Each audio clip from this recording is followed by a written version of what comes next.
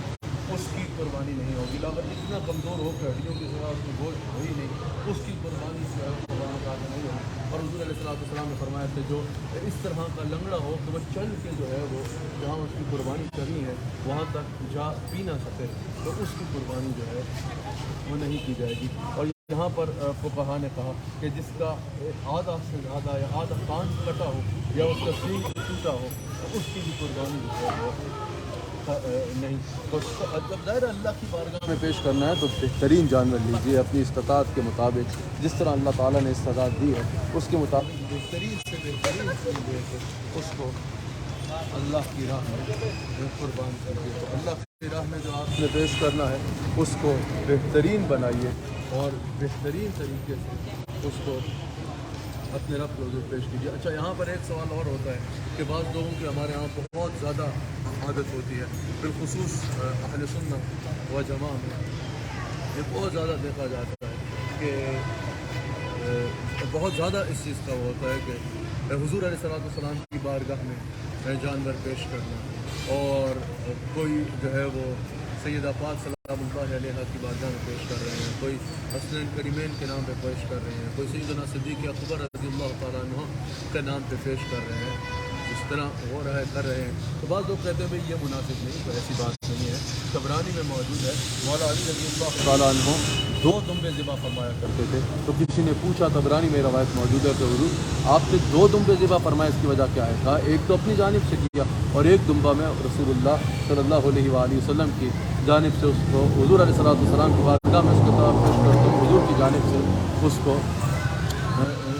جن طرح ہم حضور کی بارگاہ میں پیش کرتے ہیں اس طرح اس کو قربان کرتا ہوں. اور اس کے بعد یوں بھی ہے کہ حضور علیہ السلام نے مجھے حکم فرمایا تھا کہ اس طرح کیا کرو. تو اگر کوئی اس طرح کا جانور پیش کرتا ہے, اچھا بہترین سے بہترین جا کے جانور لیتا ہے اپنی قربانی کے ساتھ, پھر وہ بہترین جانور لیتا ہے اور اس کی نیت یہ ہے کہ میں نے اس کا ثواب بطور ہدیہ تحفۃ حضور علیہ السلام کی بارگاہ میں پیش کرنا ہے. حضور کو کوئی ضرورت نہیں, لیکن وہ اپنی غلامانہ محبت کا اگر ایسا اظہار کرتا ہے تو اس سے بہتر اور کیا ہو سکتا ہے. ضرور ایسا اگر آپ کر سکتے ہیں تو کرنا چاہیے. اچھا, پھر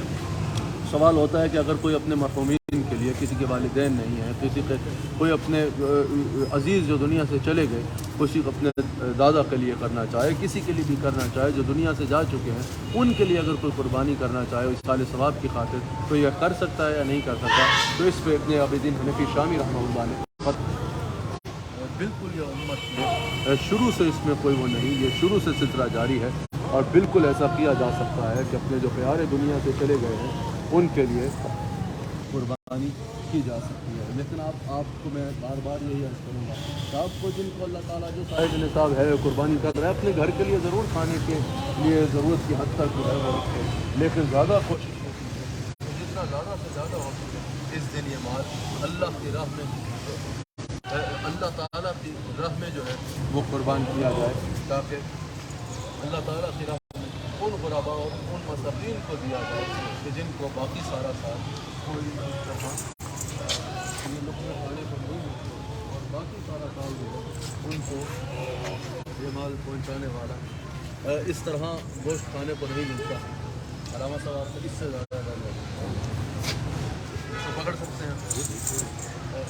اور باقی سارا سال جن کو جو ہے وہ اس طرح کھانا نصیب نہیں ہوتا, کیونکہ عید کا جو ایک مین کانسیپٹ ہے اس میں سے ایک یہ بھی ہے کہ خوشیوں کو بانٹا جائے. مسلمان کیونکہ آپس میں بھائی ہوتے ہیں, تو ان بھائیوں کے ساتھ خوشی بانٹیں جن بھائیوں کے ساتھ خوشی بانٹنے والا, حضرت کو آگے کر دیں, جن بھائیوں کے ساتھ خوشی بانٹنے والا اور کوئی نہیں ہوتا تھا, تو اللہ تعالیٰ وہ آپ کے ذہن میں ہوگا نا حدیث شریف کے حضور علیہ السلام اپنے محل مبارک سے نکل رہے ہیں, تو دیکھتے ہیں کہ حسنین کریمین ساتھ ہیں, ایک بچہ وہ کھڑا ہے پریشان کھڑا ہے, حضور نے فرمایا سب خوش ہیں, آج تیری اس پریشانی کی وجہ کیا ہے, تو آج کیوں پریشان نظر آ رہا ہے؟ کہا یا رسول اللہ ہر کسی کے والد ہیں, ہر کسی کا کوئی نہ کوئی ہے جو وہ اس کو لے کے جا رہا ہے آج عید کی خوشیاں منانے کے لیے, میرا تو کوئی ہے نہیں. تو حضور علیہ السلام اس بچے کو ساتھ لیتے ہیں, اپنے محل مبارک میں تشریف لے جاتے ہیں. ام المؤمنین صدیقہ بنت صدیق حضرت عائشہ صدیقہ سے فرماتے ہیں اس کو تیار کرو, تیار کرتے ہیں۔ پھر لوگوں نے یہ منظر دیکھا کہ حسنین کریمین نے حضور کی انگلیاں تھامی نہیں ہیں، اور آگے سے امام نے جو ہے وہ اس بچے کی انگلی تھامی ہے، اور وہ حضور علیہ السلام کے گھر سے نکلتا ہے، اور حضور اسے فرماتے ہیں کیا تو اس بات پہ خوش نہیں کہ میں تیرا باپ ہوں؟ کیا تو اس بات پہ خوش نہیں کہ عائشہ تیری ماں ہے؟ اور حسنین کریمین جیسے تجھے اللہ تعالیٰ نے بھائی عطا فرمائے، وہ بچہ اس کی خوشی کی انتہا نہیں۔ لوگوں نے پوچھا تیرا تو کوئی تھا نہیں، تو یہاں پریشان اداس کھڑا تھا، آج تیری خوشی کا یہ عالم اس وقت۔ کہا میں کیوں نہ خوش ہوں کہ مجھے محمد رسول اللہ صلی اللہ علیہ وآلہ وسلم جیسی شخصیت نے کہا کہ میں تیرا باپ ہوں اور عائشہ تیری ماں ہے۔ تو یہ پوری امت کے لیے جو حضور علیہ السلام کی سیرت طیبہ کے واقعات ہیں، یہ صرف اس لیے نہیں کہ سبحان اللہ ماشاء اللہ اللہ اکبر کہہ کے جو ہے بات کو ختم کر دیں، بلکہ ان سے سبق لے کر ان کو اپنی زندگی کا حصہ بنانا ہے کہ اس عید کے دن میں ان تک خوشیاں پہنچائیں جن تک خوشیاں پہنچانے والا اور کوئی نہیں، تاکہ اللہ تعالیٰ آپ کی خوشیوں میں جو ہے وہ برکت عطا فرمائے، اور آپ کی خوشیوں میں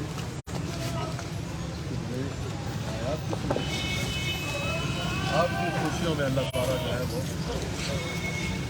اضافہ فرمائے۔ تو اللہ تعالیٰ آپ سب حضرات میں سے جو قربانی کا ارادہ رکھتے ہیں، قربانی کرنے کی نیت، اللہ تعالیٰ قربانی کو اپنی بارگاہ میں قبول فرمائے، اور اللہ تعالیٰ اس میں اخلاص عطا فرمائے، اور اللہ تعالیٰ آپ سب کے اوپر،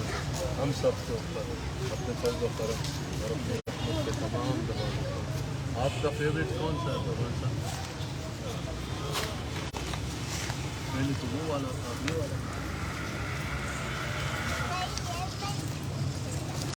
تو آپ کو زیادہ اچھا کیمل لگا وہ یا کیمل کو آپ خود ذبح کریں گے یا دیکھیں گے؟